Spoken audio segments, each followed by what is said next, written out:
Here's a way you can help yourself be a more consistently productive academic researcher and writer. It has to do with being mindful of the transitions that you make into doing your work.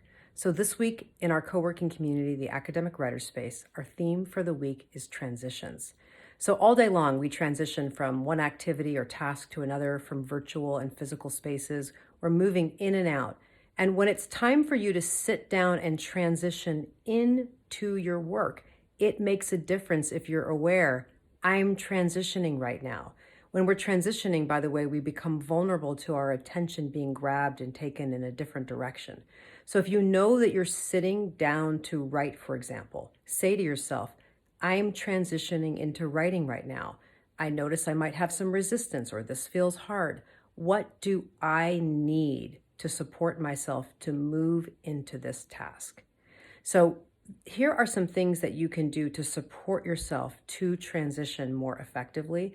These are things you can practice if you're coming to our co-working writing retreat sessions this week, and you can practice these on your own.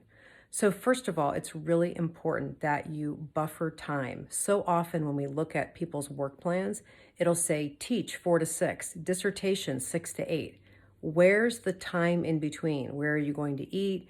What do you need in terms of some time to slow down, connect with yourself, think about what you're going to do, and move into the next task? So make sure you actually plan time for yourself to transition.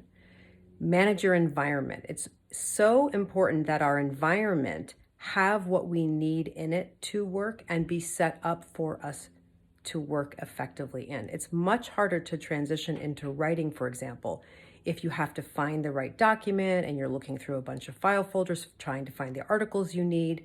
If you separate finding things from doing things, you're going to find that it's much easier for you to transition right in because ahead of time you got all of the materials ready to go. You know where the files are.